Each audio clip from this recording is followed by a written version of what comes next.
Hi all, welcome back to another lecture of DBMS. And in this lecture, we will learn about keys in DBMS.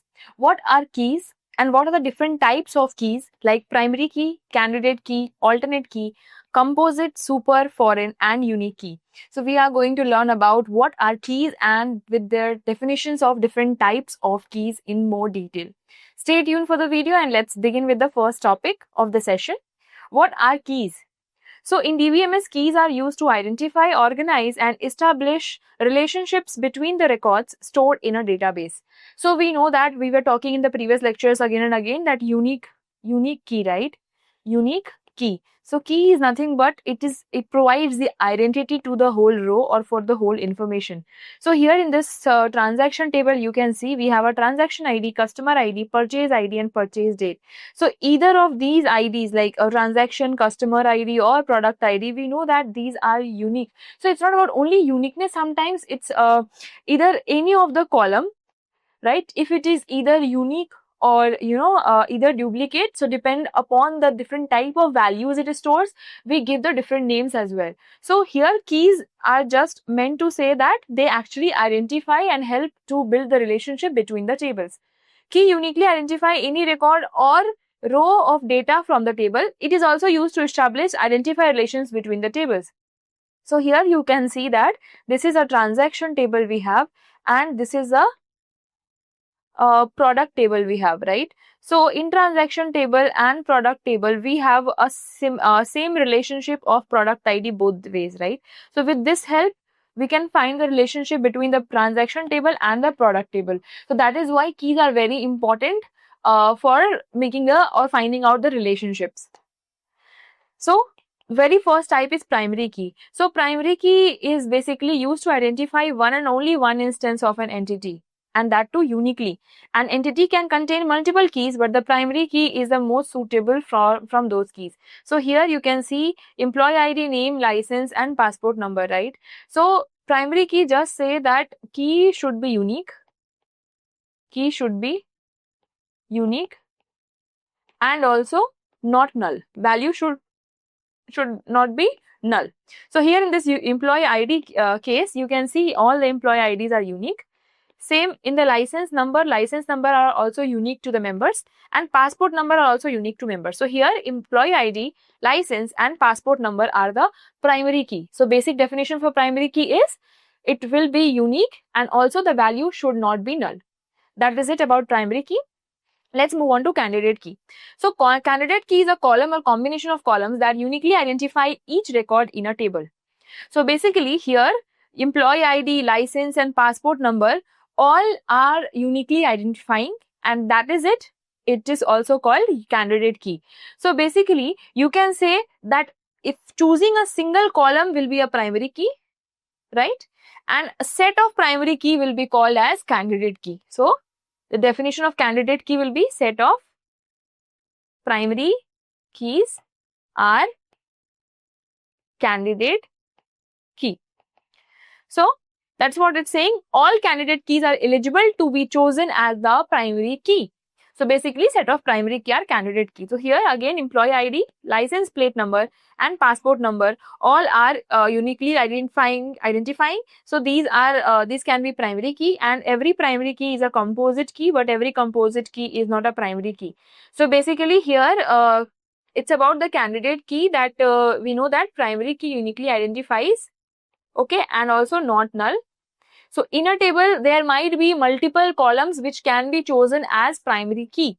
But depending upon the two tables relationship and out of those, if any one of the column are same, then that will be the primary key, okay? So depending upon our needs, what column we are choosing. So here employee ID, license and passport number, all can be primary key, right? So collection of primary key is called as candidate key and we have candidate key, right? So out of those candidate key, according to our need, if we are choosing our primary key to be employee ID so that for upcoming another table, we can find the relationship with the help of employee ID itself, then in that case, employee ID will be chosen as the primary key.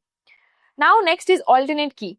So all candidate keys that are not selected as primary key become the alternate key. So basically it's having the same definition. So let's suppose we have here we have primary key, license and passport number as a candidate key, right? Candidate key means group of primary key. So we know that based on our needs, we are only going to select one primary key. So from a single table, only one primary key is allowed. So if you have selected employee ID, means you have not selected license and passport number for the primary key. So these two will be called as alternate key. So basically all candidate keys that are not selected as the primary key become the alternate keys. And that is it. Here from the diagram, you can see that primary key is the we have a candidate key, group of primary keys. Out of those, we are selecting one primary key, right? And the rest which are not being selected are called alternate keys. So this we have tried showing you via the diagram. Next is composite key. So what is composite key?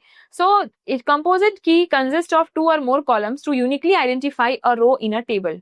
So basically sometimes it might happen that we don't have a single column which are uniquely identifying, right? So in that case, we cannot find the relationship between two tables, and to maintain the uniqueness, what we do there, we try to combine two or more columns also. So here you know that order ID is duplicated. Product ID also X11 is duplicate. But if you will combine these two tables, right? So 266 X11 and 266 M34. Now again X11 with 268. So all, if you can see the combination together, all are unique now. So basically, when not a single column can be considered as a primary key or unique key, then in that case, we are basically combining two or more columns to uniquely identify a row. And it is used when a single column is not sufficient to ensure. That is it.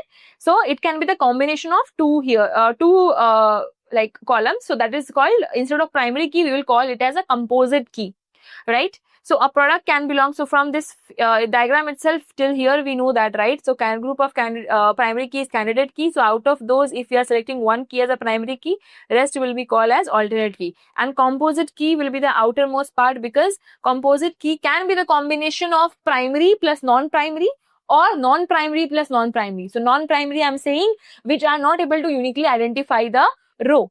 So it can be the combination of primary plus non-primary, primary plus non-primary, okay, or non-primary plus non-primary.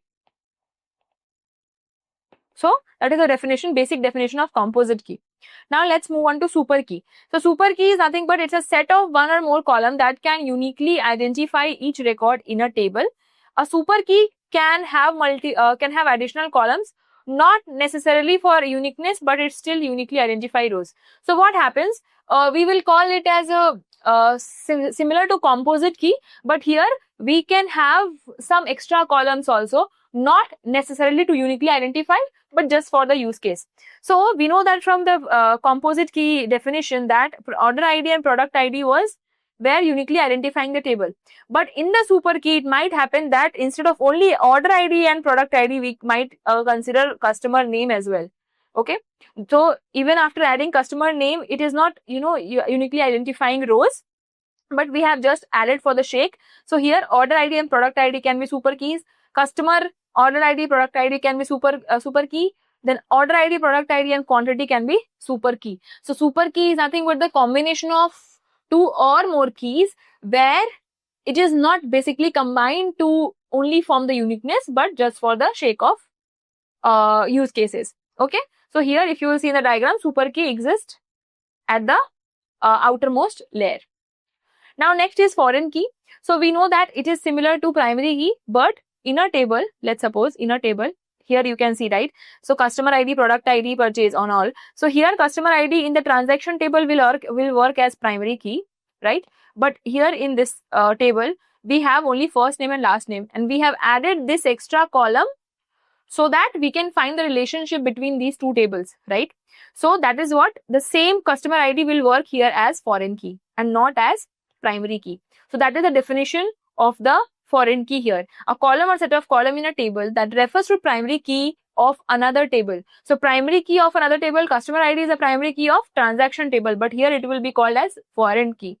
Here it is used to establish relationship between tables and enforce referential integrity, and that is the basic definition of foreign key. Now last is unique key. So obviously a column or set of columns that actually ensures values in the column are unique across all tables. So basically it's checking if all the rows values are unique or not. But so then what is the difference between unique key and primary key? Because in primary key also we were saying that it uniquely identifies, right? But the only difference in primary and unique key is unique key can be null, but primary key cannot be null. So that is a basic difference. Unlike the primary key, it can accept a null value. So here you can see email ID is also unique, right? But it can, the email ID for some person can be null, right? So that will still be unique key. But if we are selecting it as a primary key, it is not possible because primary key won't allow null values. So that was a basic difference between unique key and primary key, and that is all about the different keys in the DBMS which we use to find the relationship between the tables. I hope you understand each and every topic. Now let's meet in another lecture. Till then, keep learning. Take care of yourself and your family too.